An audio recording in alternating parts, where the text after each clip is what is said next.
প্রতিদিনই মাছ মাংসের recipe share করি। এবার সন্ধেবেলার টিফিনে একটা রেসিপি, নিরামিষ রেসিপি শেয়ার করব। তার জন্য একটা কড়াইতে 4 কাপ জল নিয়ে নেব। জল নিয়ে ওর মধ্যে দেব হাফ চামচ লবণ, দেব কিছুটা পরিমাণ সাদা তেল। জলটা ফুটে গেলে ভালো করে দিয়ে দেব চাউমিন।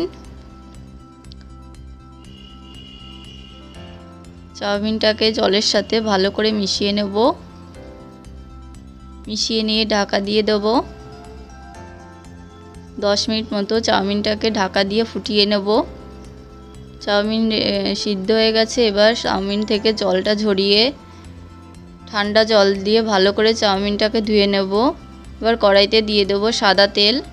কড়াইয়ের গায়ে সাদা তেলটাকে ভালো করে লাগিয়ে দেব খুন্তি দিয়ে। তেলটা গরম হয়ে গেলে দিয়ে দেব কেটে রাখা গাজর। গ্যাসের ফ্লেমটা হাই দিয়ে গাজরটাকে ভেজে নেব। গাজরটা খুব বেশি ভাজবো না, একটু ভাজা হয়ে গেলে দিয়ে দেব ক্যাপসিকাম ওর মধ্যেই। এবার গাজর আর ক্যাপসিকাম দুটোকে আর একটু ভেজে নেব। ওর মধ্যে দিয়ে দেব লবণ। গাজর ক্যাপসিকাম ভাজা হয়ে গেছে। এবার ধুয়ে রাখা চাউমিনটাকে দিয়ে দেব। চাউমিনটাকে মিশিয়ে নেব ভালো করে সবজির সাথে। এবার দিয়ে দেব বিট লবণ,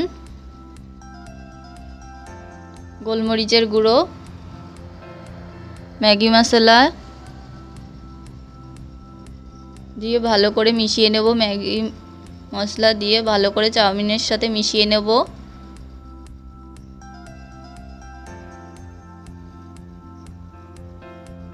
গ্যাসটাকে এই অবস্থায় জোরেই রাখতে হবে, চাউমিনটা খুব ভালো টেস্ট হবে। দিয়ে দেবো এবার টমেটো সস, সয়া সস।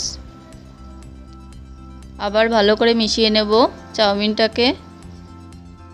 এবার রেডি হয়ে যাবে নিরামিষ ভেজ চাউমিন।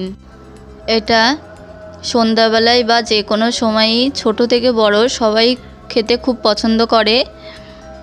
ভিডিওটি পছন্দ হলে অবশ্যই লাইক করবেন, আরও ভিডিও শেয়ার করব।